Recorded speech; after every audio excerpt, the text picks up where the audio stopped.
The All Blacks' loss to Argentina has sparked fresh outrage, and Justin Marshall is leading the charge. The former halfback has declared it is time for Scott Robertson to drop big names in the back three, singling out Rieko Ioane and Sevu Reece after another lackluster display in Buenos Aires. New Zealand's attack looked blunt and predictable as Los Pumas outmuscled them and dominated the aerial battle. Ioane once again failed to convince, while Reece's error-strewn performance left the All Blacks exposed. For Marshall, enough is enough.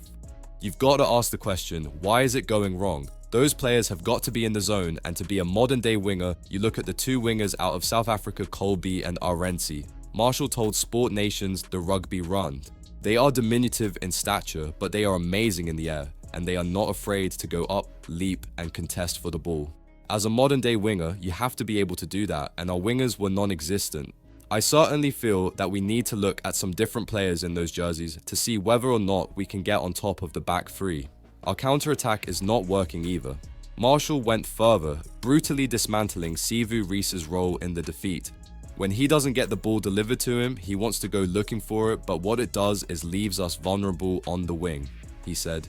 Quite a lot of times he was getting in there trying to pick and go, trying to basically play halfback in and around that zone. When he's doing that, that's leaving us particularly vulnerable for counter-attack, and they seem to open us up on our flanks quite well. Even Robertson's bench calls were ripped apart, with Finlay Christie and Damian McKenzie replacing Cortez Ratima and Bowden Barrett, and Quinn Tupeya subbing for Billy Proctor. Marshall said the changes made the All Blacks worse. "I was a bit confused with some of the substitutions we made and the way that they messed around with the backline," he added.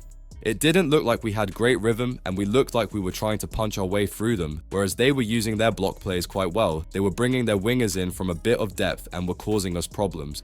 This isn't just a defeat, it's a warning. The All Blacks' once feared backline is broken, their counter-attack non-existent, and their stars under fire. Robertson's loyalty to Ioane and Reece could now cost him dearly. So here's the question, is Justin Marshall right? Should Robertson finally drop Ioane and Reece and give new blood a chance, or is this just panic talk after a bad loss?